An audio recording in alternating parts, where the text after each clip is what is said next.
নমস্কার। জয় দেবাদিদেব মহাদেবের জয়। ভাগ্যফল জ্যোতিষে তোমাদের সবাইকে বৃশ্চিক রাশির গুরুত্বপূর্ণ অনুষ্ঠানে স্বাগত। বন্ধুরা সাবধান, সতর্ক থাকুন। শুনো বন্ধু, আমি গ্যারেন্টি দিচ্ছি, আজ রাত 11টায় তোমার জীবনের 3টে বড়ই ভয়ানক ঘটনা ঘটতে চলেছে। শুনে পৃথিবী আর আকাশ মিলায়ে যাবে। তোমার শরীর থেকে ঘাম ঝরতে শুরু করবে, কারণ ঘটনা সত্যিই এত বড়। বন্ধু, তোমার ভাগ্য তোমাকে বারবার কাঁদিয়েছে। তোমার সাহস আছে ঠিকই, কিন্তু তোমার জীবন তোমার সাথে অনেকবার খেলা করেছে। তোমার সামনে জীবনে বড় কিছু করার অনেক সুযোগ এসেছে, কিন্তু কখনো পরিবারের কারণে, কখনো পরিস্থিতির কারণে, কখনো নিজের অবহেলা। শুধু খারাপ ভাগ্য নয়, আর প্রতিটা সুযোগ তোমার হাতছাড়া হয়ে যাচ্ছে। তোমার নিজেরাই তোমার খারাপ অবস্থায় তোমাকে ছেড়ে চলে গেছে। এমনকি তোমার কাছে যেসব ছোটখাটো জিনিস বেঁচেছিল সেগুলোও তোমার নিজেরা ছিনিয়ে নিয়েছে। বন্ধুরা, এখন ব্রহ্মাণ্ডের সব নবরাত্রি তোমার উন্নতির পথ খুলে দিয়েছে। এখন ব্রহ্মা, বিষ্ণু, মহেশ, সব দেবদেবী, তোমার পূর্বপুরুষেরা তোমার পাশে আছেন। আর তোমার যা কিছু পাওয়ার দরকার তা তুমি কখনো স্বপ্নেও ভাবনি। বন্ধুদের, তোমার জীবনের দুঃখ দেখে আমার চোখেও পানি চলে এসেছে। একটা দুঃখ চলে গেছে, একটা সমস্যা কাটিয়ে উঠলে আরেকটা সমস্যা এসে দাঁড়ায়। একটা ঝামেলা থেকে বেরিয়ে আসো, পরেরই পায়ে বড় একটা ঝামেলা তোমার অপেক্ষা করছে। তুমি নিজেও বলো, আহারে ভগবান, এমন জীবন কেন দিয়েছ? আমি কি পাপ করেছি? কি পাপের শাস্তি দিচ্ছ তুমি আমাকে? কিন্তু বন্ধু, আর হয় না। আজই জীবনের সব ঝামেলা ভুলে যাও, আর শুধু আমার সঙ্গে 20 মিনিট থাকো। এই ভিডিও দেখার পর থেকে তোমার জীবনে যত দুঃখ কষ্ট সব চলে যাবে, এটা আমার গ্যারেন্টি বন্ধু। কারণ এখন যা রাহু আছে আর শনি তোমার কুণ্ডলিতে উন্নতির জায়গায় বসে আছে, মানে এখন তোমাকে সেই জিনিসটা পাওয়ার পালা যার জন্য তুমি বছরগুলো ধরে অপেক্ষা করছিলে। এখন যতই চোখের জল ফেলেছ, যতই কষ্ট সহ্য করেছ, সেটা ধন সম্পদ নিয়ে হোক, বা সম্পর্ক না থাকার কারণে, কিংবা বাড়ির ঝগড়া ঝামেলার জন্য হোক, প্রতিটি অশ্রুর বদলা নেবে তুমি। তোমার জীবনে এত সুখ আসবে যে তুমি নিজেই বলবে, হে ভগবান, তোমার বাড়িতে দেরি হলে অন্ধকার নেই। ব্যবসা হোক বা চাকরি, সব জায়গায় এখন তোমারই রাজত্ব চলবে। কারণ বন্ধু, রাহু আর শনি যখন মানুষের জীবনে একসাথে আসে, যখন জীবন আমাদের প্রতি মায়াবী হয়ে ওঠে, তখন মানুষ প্রতিটি দিক থেকে সুখ পেতে শুরু করে। কিন্তু যদি রাহু আর শনি খারাপ অবস্থায় থাকে, তখন বন্ধুবান্ধব সবাই কি করলেই শেষমেশ সব ধ্বংস হয়ে যায়। যেমনটা আগে তোমার সঙ্গে ঘটছিল। তখন তুমি পরিশ্রম করছো, ঘাম ঝরাচ্ছ, কিন্তু বারবার শুধু হতাশাই পেতে থাকলে। অনেক সময় এমনও হয়েছিল যে তুমি নিজের জীবনটাই শেষ করতে চেয়েছিলে। জানি বন্ধু, তোমরা যখন নিজেদের উন্নতি দেখেই নিজের জীবন ছোট মনে করো, ভগবানকে অভিযোগ করো, হে ভগবান, আমার সময় কখন আসবে? আচ্ছা, তো এখন তোমার সময় এসে গেছে। শুধু একটা জিনিস মাথায় রাখবে, আজই যেসব ভুল করেছিলে সেগুলো আর করবে না। কারণ আগে তুমি এমন কিছু ভুল করেছ যার কারণে তোমার রাহু আর শনি প্রতিবার তোমাকে জীবনে সুখ দেয়, কিন্তু তোমার নিজের ভুলের জন্য প্রতিবার তোমার রাহু শনি খারাপ হয়ে যায়। কিন্তু এখন আর এমন ভুল হবে না। সবকিছু বলবো, কি হবে, কি সুখ পাবে, কি সাবধানতা নিতে হবে। কিন্তু তার আগে বন্ধুদের, আমার কথা মন দিয়ে শোনো। তোমার জীবনে এখন পর্যন্ত যত কষ্ট সহ্য করেছ সেগুলো এখন ভুলে যাও। আর আজকের ভিডিওতে দয়া করে ভিডিওটা লাইক করে দিন। ভিডিওটা অবশ্যই লাইক করবেন। আপনার জন্য খুবই গুরুত্বপূর্ণ একটা ভিডিও তৈরি করেছি, তাই ভিডিওটা লাইক করে দিতে ভুলবেন না। এবং কমেন্ট বক্সে সত্যি মন থেকে সত্য শ্রদ্ধায় জয় শনিদেব লিখবেন। যারা কমেন্ট বক্সে জয় শনিদেব লিখবেন, শনিদেবের কৃপা তাদের উপর অবিরত থাকবে। দেখুন বন্ধু, আমি জানি আপনি প্রতিদিন সকালে উঠে জীবনের রামায়ণ শুরু করেন। সকালে ওঠা, স্নান ধৌত করা, নিজের কাজ করা, টাকা জোগাড় করা, যাদের থেকে ঋণ নিয়েছেন তাদের হিসেব চুকানো, পরিশ্রম করা, 2 বেলা রুটির সংসার চালানোর জন্য টাকা জোগাড় করা, পরিবারের খরচ চালানো, এসব তো চালিয়েই যাচ্ছেন। এখানে ওখানে নতুন কাজ খুঁজতে ঘুরে বেড়ানো। তুমি প্রতিদিন নতুন একটা আশা নিয়ে ওঠো, কিন্তু সন্ধ্যা হয়ে রাত হলে তুমি আবার সেই জায়গায় ফিরে এসে দাঁড়াও যেখানে তুমি প্রতিদিন সন্ধ্যায় থাকো। প্রতিদিন একটা হতাশা থাকে। কিন্তু বন্ধুরা, এখন আর এমন হবে না। এখন আমি তোমার জীবনে এমন একটা পরিবর্তন আনব যেটা তোমার প্রতিটা নতুন দিনকে নতুন একটা শুরু বানাবে। তোমার প্রতিটা নতুন দিন তোমাকে উন্নতি, সফলতার দিকে নিয়ে যাবে। তোমার প্রতিটা দিন তোমার জীবনে নতুন আনন্দ নিয়ে আসবে। তাহলে কেমন করে? কারণ রাহু আর শনি যখন দেয়, তখন তারা আলাদা আলাদা দিক থেকে দেয়, ভিন্ন ভিন্ন সুখ দেয়। আর বন্ধু, এখন যে তোমার জীবনে আসতে চলেছে সেটা তুমি কখনো ভাবতেও পারোনি। কিন্তু কিছু ভুল আছে যেগুলো তোমাকে করতে হবে না। আমি তোমাকে বলি, তোমাকে বাড়িতে নিয়ম করে রাখতে হবে। যেমন পুজো ঘরের পরিষ্কার কাজ প্রতিটি শনিবার অবশ্যই করতে হবে। কিছুই হোক না কেন, প্রতিটি শনিবার পুজোঘর পরিষ্কার করতে হবে। পুজোঘর পরিষ্কারের পর গঙ্গাজলের ছিটা দিতে হবে। মন্দিরে প্রতিদিন দীপক পরিষ্কার করে জ্বালাতে হবে। ভুলেও একাদশী এবং বৃহস্পতিবার পরিষ্কার করা যাবে না। আর যখনই মন্দিরে পরিষ্কার করবে, ছবি ভুলেও মাটিতে রাখবে না। কোনো পরিষ্কার জায়গায় বা পরিষ্কার কাপড়ের উপর রাখতে হবে। পূজা শেষে মন্দিরের পর্দা অবশ্যই লাগাতে হবে। হ্যাঁ বন্ধু, দিনের বেলা পর্দা লাগাতে ভুলবে না, রাতে তো অবশ্যই লাগাতে হবে। আর প্রতিদিন পূজা ঘরে একটা কর্পূর জ্বালাও, এতে তোমার ঘরের যেসব বাস্তুদোষ, পিতৃদোষ, নেতিবাচকতা থাকবে সব দূর হয়ে যাবে। তো এই নিয়মটা তোমাকে প্রতিদিন মেনে চলতে হবে। এখন ভালো করে শোনো, তুমি প্রচুর পরিশ্রম করছো, অনেক বছর ধরে দিনরাত এক করে কাজ করছো বন্ধু, কিন্তু তোমার হাত এখনও খালি। এত পরিশ্রম করেও তবু আপনার হাত খালি খালি বন্ধুরা। তোমাদের পরিশ্রমের ফল কেউ আর নিচ্ছে? বন্ধুরা, তোমাদের পরিশ্রমের ফল কেউ আর খাচ্ছে? এটা কেন হচ্ছে বন্ধুরা, তুমি জানো? এটা হচ্ছে শুধুমাত্র তোমাদের কিছু ভুলের কারণে। তোমাদের ভুলগুলো কি আমি তোমাদের একটু বলি। তোমাদের সবচেয়ে বড় একটা ভুল হলো তোমাদের সরলতা। হ্যাঁ বন্ধুরা, তোমাদের কুণ্ডলিটা যখন দেখা হলো তখন সবচেয়ে বড় জিনিস যেটা দেখা গেল সেটা হলো তোমাদের সরলতা। দেখো বন্ধুরা, তুমি মোটেও চতুর বা চালাক নও, তুমি সবাইয়ের কথায় খুব সহজেই বিশ্বাস করে ফেলো। যদি কেউ আপনার সামনে মাগ্রামের চোখের জল ফেলতে থাকে, আপনি ভাববেন সেটা আসল চোখের জল। কেউ যদি আপনাকে তার মিথ্যে গল্প বলে, আপনি সেই গল্পগুলো বিশ্বাস করে ফেলেন। বন্ধু, সবাই মিষ্টি মধুর কথায় আপনি আটকে পড়েন। আপনি এতই সরল যে নিজের থালার রুটি বন্ধুদের দান করে দেন। নিজের উপার্জিত নিজের পরিশ্রমের টাকাও আপনি সহজেই উৎসর্গ করে দেন। এত সহজ সরল হয়ে পড়বেন না বন্ধু, আপনার নিজেরাই আপনাকে বেছে বেছে খাচ্ছে। হ্যাঁ, এমনকি আপনার পরিবারের সদস্যরাও আপনাকে খাচ্ছে। বন্ধু আপনার মেহনত খাচ্ছে, তোমাদের অধিকার খাচ্ছে। বন্ধুদের যদি দেরি হয়ে যায় তাহলে বন্ধুদের তোমরা কোথাও বাঁচবে না। এই কারণেই এই কলিযুগ চলছে। বন্ধুদের এখানে ভাই ভাইয়ের কোনো সম্পর্ক নেই, ছেলেমেয়েরও নেই, নিজের মা বাবারও নয় বন্ধুদের। তাই অন্যদের কথা তো বাঁচে থাক। তাই দয়া করে তোমাদের কাছে অনুরোধ রইল, ভোলাটি বন ত্যাগ করো। কারণ তোমার কুণ্ডলিতে ঠিক লেখা আছে যে তোমাকে প্রতিটি পদক্ষেপে ঠকানো হচ্ছে। বন্ধুদের আগে তো অনেক ঠকেইছ, আর সামনে আরও বড় বড় ঠকনা তোমার অপেক্ষায়। বন্ধুদের সবচেয়ে বড় ঠকনা বন্ধুরা এখনও তোমরা বুঝতে পারোনি। সামনের সময় তোমরা সবচেয়ে বড় ধোঁকা পাবে, আর সেটা তোমাদের নিজের সরলতার কারণে হবে। তাই বন্ধুরা, লোকেদের উপর বিশ্বাস করা বন্ধ করে দাও। দেখো, এখানে যা যেমন লাগে তেমন নয়। মানুষরা নিজেদের মুখেও কতগুলো মুখোশ ঠেকা থাকে, কেউ তোমাকে আসল মুখ দেখায় না। আসলেই কে কেমন তুমি জানো না। এই দুনিয়া অনেক নিষ্ঠুর, এই জগৎ সবাই নিজের স্বার্থ দেখে। বিনা স্বার্থে কেউ তোমার সাথে ভালো কথা বলবে না। এমনকি আপনার নিজেরও আপনাকে বিনা লাভে বন্ধুদের তো খাবার কথাও জিজ্ঞাসা করবে না। তাই আপনি ভাবতেই পারেন এই দুনিয়া কতটা স্বার্থপর। আর আপনার কুণ্ডলিতে লেখা আছে যে আজ থেকে কয়েক মাস বা বছর পর আপনার কেউ নিজেরাই আপনাকে সবচেয়ে বড় ধোঁকা দেবে। তাই এখন থেকেই আমি আপনাকে জানিয়ে দিই যে আপনাকে সবচেয়ে বেশি সতর্ক থাকতে হবে। যদি সতর্ক না থাকেন তাহলে বন্ধুদের কাছ থেকে বড় ধোঁকা পেতে পারেন। আর এই ধোঁকাটা এমন ধরনের হতে পারে, আপনাকে আপনার সম্পত্তি থেকে উচ্ছেদ করা হতে পারে, আপনার সম্পত্তিকেও অন্য কেউ দখল করে নিতে পারে। বন্ধুরা, ব্যবসায় বড় ধরনের ঠকানো হতে পারে তোমার সাথে। ব্যবসায় কেউ ঠকাতে পারে, কেউ চতুরাই তোমার সম্পত্তি দখল করতে পারে, বা তোমার বন্ধুদের কেউ মূল্যবান জিনিস চুরি করতে পারে। চাকরি হোক বা ব্যবসা, বাড়ি পরিবারে হোক। বন্ধুরা, তোমাদের নিজের জিনিসের খুব খেয়াল রাখতে হবে। কাউকে সহজে বিশ্বাস করতে হবে না। এটা তোমাদের অনেক বেশি খেয়াল রাখতে হবে, কারণ এখানে RS5 নিয়েও লড়াই ঝগড়া হয়ে যায়। তোমরা অনেক লাখ কোটি টাকা বিশ্বাস করে ফেলো, কিন্তু এবার আর সেটা করো না। যে কোনো সম্পর্ক যতই বিশেষ হোক না কেন, দেখুন, একটু চালাক হয়ে উঠুন। নিজের সিদ্ধান্ত নিজেই নিন, নিজের জিনিসপত্রের যত্ন নিজেই করুন। কাউকে আপনার সিদ্ধান্ত নেওয়ার সুযোগ দিন না। বন্ধুরা, প্রতারণার শিকার হওয়ার সম্ভাবনা থাকে, তাই একটু সতর্ক থাকুন। বিশ্বাস করা বন্ধ করে দিন। বন্ধুরা, অপরিচিতদের উপরও বিশ্বাস করবেন না।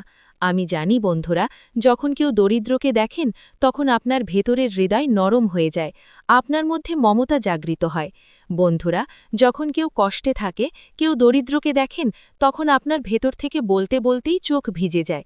আপনি চান তাকে সাহায্য করতে, আপনি কারো না কারো সাহায্য করেন। আর সাহায্য করা একটা ভালো কাজ, খুব ভালো কাজ। বন্ধুদের দরিদ্রের সাহায্য করো, কোনো প্রাণীর সাহায্য করো, অসহায়ের সাহায্য করো, সাহায্য করো। তবে কখনো কখনো কেউ তোমার এই মমতা, তোমার কোনো করুণা নিয়ে ভুলই সুবিধে নিতে পারে। তাই কতটা সাহায্য করবে সেটা তোমার উপর নির্ভর করে। বন্ধুরা, চোখ বেঁধে কখনো সাহায্য করো না, না হলে প্রতারণা তো হবেই। এখন চলো এগুলো ছেড়ে তোমার মৃত্যু নিয়ে কথা বলি। হ্যাঁ, ঠিক শুনেছ বন্ধুরা, এটা সবচেয়ে বড় প্রশ্ন। অনেকেই জিজ্ঞেস করেছে, গুরুজি মৃত্যুর ব্যাপারে বলুন, আমি তো অনেক দিন বাঁচতে চাই। তো দেখো, একটা কালো সত্য তোমাদের বলবো, পুরো জীবন ধরে বন্ধু তুমি যে কোনো না কোনো জিনিসের জন্য তাড়াহুড়ো করছো। টাকার জন্য তাড়ানো, টাকা পেলে জীবনে শান্তির জন্য তাড়ানো, কখনো বিয়ের জন্য তাড়ানো, কখনো টাকা আয় করার জন্য তাড়ানো, কখনো ভালো স্বাস্থ্যের জন্য তাড়ানো। জীবনে তুমি প্রতিটা জিনিসের জন্য সদাই কিছু না কিছু পাওয়ার জন্য তাড়না থাকে। বন্ধু, তোমাদের একটা জিনিস মিলে যায়, ঈশ্বর বন্ধু দয়া করে তোমাদের একটা জিনিস দেয়, তারপর সেই জিনিস তোমাদের জন্য সাধারণ হয়ে যায়। তারপর তোমার মন চলে যায় অন্য জিনিসের দিকে, অন্য জিনিস পেলে আবার তৃতীয় জিনিসে মন যায়। তুমি কখনোই সন্তুষ্ট হতে পারো না বন্ধু। মানুষের এটাই প্রকৃতি। যতই দাও, মানুষ কখনোই সন্তুষ্ট হয় না। আগে তুমি 1000 টাকা রোজগার করো, তারপর লাখ টাকা কামাতে শুরু করো। আগে কিছুই ছিল না তোমার, এখন লাখ টাকা আছে, তবুও তুমি সন্তুষ্ট। তোমার সন্তুষ্টি মিলছেই না বন্ধু। আর তোমার জীবনের কালো সত্য হল আপনার মৃত্যু কখন হবে। আমি আপনাদের বলতে চাই বন্ধুদের যে আপনার মৃত্যুও একই জটিলতার সঙ্গে ঘটবে। হ্যাঁ বন্ধুদের, মৃত্যু হবে ঠিক তখনই যখন আপনার বয়স পূর্ণ হবে, অর্থাৎ ঈশ্বর যত সময় দিয়েছেন ঠিক ততটাই আপনি বাঁচবেন, কিন্তু আগাম মৃত্যু হবে না আপনার। তাই চিন্তা করবেন না। আগাম মৃত্যু শুধুমাত্র আপনার পাপের কারণে হতে পারে, তাই পাপ করবেন না বন্ধুদের, কোনো ভুল কাজ করবেন না। কিছু মানুষ থাকে যারা পৃথিবীতে পাপ করছে, সেই পাপের কারণে তাদের অকাল মৃত্যু হয়ে যায়, মানে সময়ের আগেই তরুণ বয়সেই তাদের মৃত্যু হয়ে যায়, যেমন কোনো দুর্ঘটনা হয়ে গেল।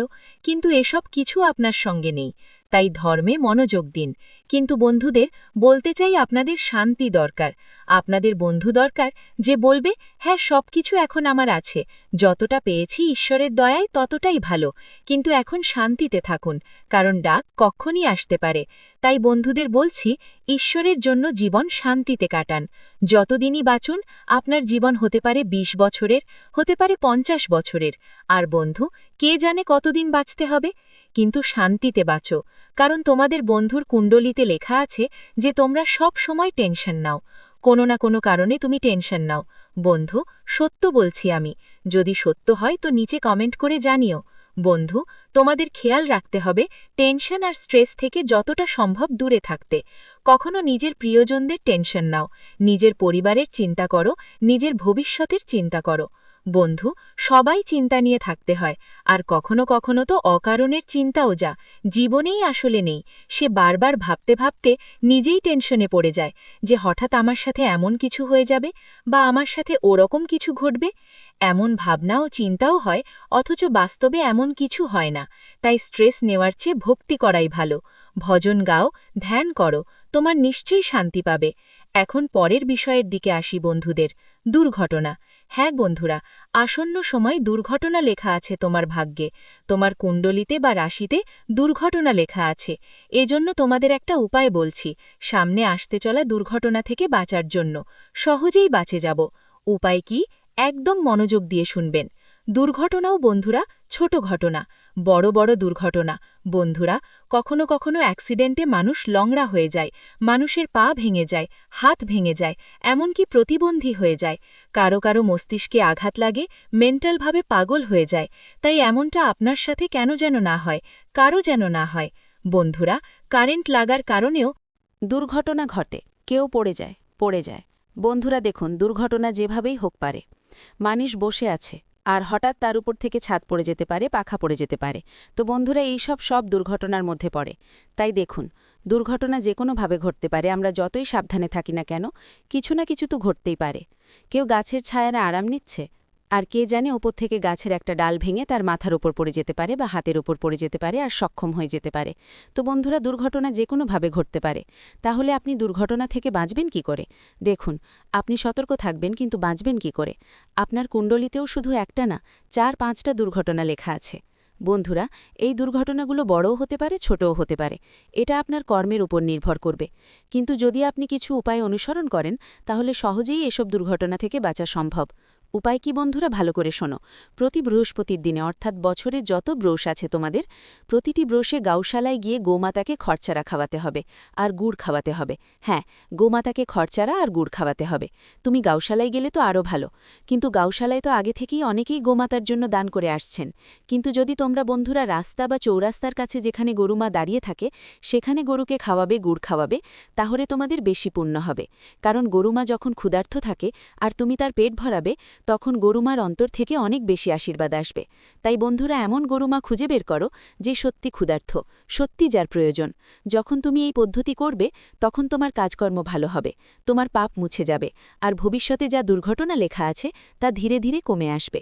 দুর্ঘটনার যে রেখাগুলো আছে সেগুলো মুছে যেতে শুরু করবে। বন্ধুরা, ছোটখাট লেগে যাওয়া ক্ষতিতে পরিণত হবে। বন্ধুরা, দুর্ঘটনা তো নিশ্চয়ই হবে, কারণ ঈশ্বর সেটা লিখে রেখেছেন, এটা তো নিশ্চিত। কিন্তু বড় হবে না ছোট হবে সেটা আপনার কর্মের উপর নির্ভর করে। আপনি কেমন কর্ম করবেন? কেউ যদি ভুল কর্ম করে তাহলে সেই দুর্ঘটনা বড় একটা ভয়ঙ্কর রূপ নিতে পারে, আর যদি কেউ ভালো কর্ম করে তাহলে দুর্ঘটনা কেবল একটা ছোটখাটো খোঁচা হিসেবেই থাকবে।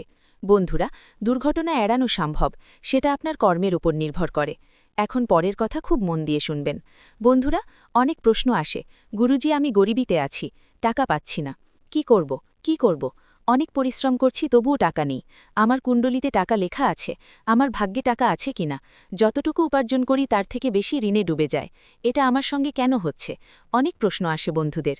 দেখুন, সবচেয়ে বড় কারণ যার টাকা নিয়ে জড়িত সেটা হলো গুরু বৃহস্পতি। যার বৃহস্পতি শক্তিশালী, যার গুরু শক্তিশালী, তার উপর মা লক্ষ্মী সবসময় খুশি থাকেন। তাই গুরু আর বৃহস্পতিকে খুশি রাখতে হবে, করা খুবই জরুরি। আর আপনার কুণ্ডলিতে কখন টাকা আসবে সেটা যদি দেখেন তাহলে বুঝবেন আপনার জীবনে টাকা একটা নির্দিষ্ট সময় আসবে। বন্ধুরা, মানে এক সময় আপনার অনেক গরিবি থাকবে, আর এক সময় অনেক টাকা আসবে। এত টাকা আসবে যে আপনি সামলাতে পারবেন না। বন্ধুরা, এত টাকা আসবে যে আপনি খরচ করতেও ক্লান্ত হয়ে পড়বেন। আর সেই সময় কখন আসবে? এখন আপনি বলবেন, সেই সময় কখন আসবে? আমার জীবন তো কেটে যাচ্ছে, সেই সময় তো আসবে কবে? দেখুন, সেই সময় নিজে নিজে আসবে না, সেই সময় আপনাকে আনতেই হবে। সময় কিভাবে আসবে? খুব মন দিয়ে শুনুন। বন্ধুরা, টাকা তো আপনার জীবনে অনেক টাকা আছে। তোমরা হয়তো অনেক টাকা দেখেছ, তোমার জীবনে অনেক টাকা এসেছে। কিন্তু দরকার নেই যে টাকা আসছে তা তোমার কাছে টিকে থাকবে, কারণ টাকা আসছে, ঈশ্বর তো দিচ্ছেন। কিন্তু সেটা আজ টিকে থাকবে কিনা সেটা তোমার নিজের কর্মের উপর নির্ভর করে। তোমার নিজের গৃহস্থালী, তোমার দৈনন্দিন কাজের উপর ভিত্তি করেই সবকিছু লেখা থাকে। টাকা আসবেই, কিন্তু সেটা টিকে থাকবে কিনা বা তোমার জীবনে লক্ষ্মী কতদিন থাকবে সেটা পুরোপুরি তোমার উপর নির্ভর করে। তো লক্ষ্মীকে ধরে রাখা আপনার হাতে। বন্ধুরা, টাকা দেবেন তো দেবেনই, কিন্তু টাকা থাকবে কি থাকবে না সেটা আপনার উপর নির্ভর করে। তাহলে ভুলটা কোথায় হচ্ছে ভালো করে শুনুন। যার জন্য টাকা আপনার কাছে টিকতে পারছে না, দেখুন, সবচেয়ে বড় কারণ হয় আপনার কুলদেবী দেবতা আর বাড়ির পূর্বপুরুষদের প্রতি মনোযোগ না দেওয়া। যার উপর তার পূর্বপুরুষদের আশীর্বাদ থাকে, কুলদেবী দেবতার কৃপা থাকে, সে সবসময় উন্নতি করে। তার বাড়িতে ধনসম্পদ প্রচুর টিকে থাকে। বন্ধু, কখনোই টাকা উধাও হয় না, ঘুরে বেড়ায় না। সেজন্য বাড়িতে কুলদেবী ও দেবতাদের আশীর্বাদ থাকা খুবই জরুরি। পাশাপাশি পিতৃপুরুষদের আশীর্বাদও থাকা দরকার। ভাইরা, যার উপর কুলদেবী দেবতাদের আশীর্বাদ থাকবে সে জীবনে সবসময় উন্নতি করবে। ধন সম্পদ তার কাছে প্রচুর পরিমাণে থাকবে। আর যার উপর পূর্বপুরুষদের দয়া থাকবে সে কখনো থামে না জীবনে, দিন রাত উন্নতি করে চলে। তাই আপনাদের নিজেদের কুলদেবী আর পূর্বপুরুষদের শক্তিশালী করতে হবে। তাদের আশীর্বাদ আপনার দরকার হবে। আশীর্বাদ কিভাবে পাবেন? মনোযোগ দিয়ে শুনুন। যখনই কোনো কাজ করবেন, যখনই বাড়িতে কোনো শুভ কাজ করলে অবশ্যই কুলদেবী দেবতাদের পূজা করুন। বাড়িতে বন্ধুবান্ধবরা, এমনকি পাতাও নাড়ানো উচিত নয় তাদের পূজা ছাড়া। হ্যাঁ, বন্ধুদের পাতাও নাড়ানো যাবে না। নিজের কুলদেবী দেবতাদের পূজা না করে কোনো ভালো কাজ করবেন না, এই কথা মাথায় রাখবেন। সবচেয়ে আগে কুলদেবী দেবতাদের পূজা করুন। বাড়িতে মিষ্টি বানালে কুলদেবী দেবতাদের ভোগ হিসেবে দিন। আপনার কুলদেবী দেবতাদের প্রতি পূর্ণিমার দিনে পূজাপাঠ করবেন। এছাড়াও বছরে অন্তত দুবার অবশ্যই সেই জায়গায় যেখানে আপনার কুলদেবী ও কুলদেবতার পুজো হয়, যেখানে স্থান আছে সেখানে যান, আর ওখানে পূজাপাঠ করুন। বন্ধু, যখন তুমি এভাবে করবে তখন তোমার কুলদেবী দেবতাদের কৃপা থাকবে, আর প্রতিটা কাজেই তাদের স্মরণ করতে হবে। যখনই বাড়ি থেকে বেরো, নিজের বাড়ির দেবতাদের নাম নিয়ে যাও, তোমার পূর্বপুরুষদের কৃপাও থাকুক। ভিডিওটি এখানেই শেষ করছি। ভিডিওটি যদি ভালো লেগে থাকে তাহলে অবশ্যই একটি লাইক দিয়ে চ্যানেলটি সাবস্ক্রাইব করে যাবেন এবং কমেন্ট বক্সে জয় দেবাদিদেব মহাদেবের জয় লিখতে ভুলবেন না। দেখবেন মহাদেবের কৃপায় আপনারা সবাই ভালো থাকবেন। ধন্যবাদ।